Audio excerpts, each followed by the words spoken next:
the most talked about auction of the year, the two-day JFK auction, came to a close at Gurney's auction house last night, and it raked in a total of $10 million.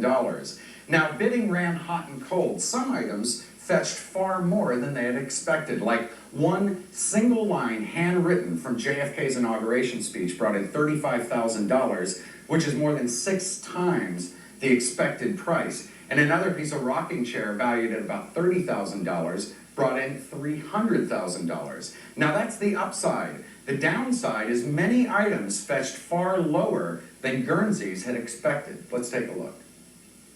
JFK's handwritten notes on the Cuban Missile Crisis were expected to draw up to $15,000, but they only brought in $5,500.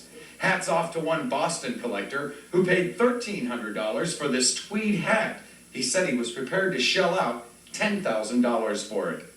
This bronze bust was a bust in every sense of the word. It was expected to fetch $100,000, but it sold for only $18,000. Robert White hoped to get $800,000 for this much-talked-about briefcase. When only $700,000 came in, he was ready to pull it from the sale, but his wife talked him out of it. The bidding was so low on JFK's Cartier watch that it was withdrawn from the sale for not reaching its reserve price. Another big-ticket item that didn't sell was the Flash 2, JFK's favorite sailboat. It failed to make a splash. Wow, and on the phone is Bob White, a man who had 300 items up for bids at the JFK auction. Bob, how are you? Hi, good morning, John. Good. How are you feeling today? Fine. I just listened to the piece there, and there's, some truth to it and some behind-the-scenes things, and it's an auction. What can you say? I mean, I'm talking to people that know collecting. It's an auction. Well, that's the fun of it, up and down, Right. We said that it's been running hot and cold. Are you pleased with the end result? Yeah, the only auction that ever ran hot was the Jackie auction. So every auction's hot and cold, and I'm pleased with the results. Can I ask, out of $10 million, how much of that were your items? I have a friend and business manager, along with my wife, who is trying to work that out. It's hard to say.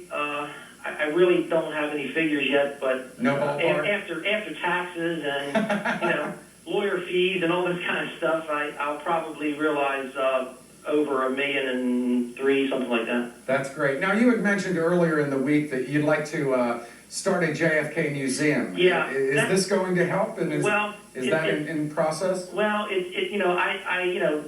auction was touted at $3 to $5 million when it first came about, and it did almost 10. But again, I had a percentage of it, and I don't feel it's enough to really take care of my family and do what I want to do with the museum. So we're going to rethink some things, and I'm going to try and work it out. And it was an auction, and I was on there with John Burke the other day, and who's an old friend, and I just wasn't sure. Again, I keep on saying it's an auction, and all collectors out there know what I mean. Right. The gentleman that got the hat cheap was a friend of mine, and I'm glad he got it cheap, and I'm glad he likes it. All right, Bob. Thank you so much for joining us. And okay. Good luck. I love FX, and keep continuing to keep that collecting thing going. And take a rest. It's been a long week for you. You got that. Thank you very much. That's Bob White, a former Super Collector of the Year here on Personal FX. Well, don't go away, because we have a lot of items in the apartment yet to be appraised coming up next on Personal FX.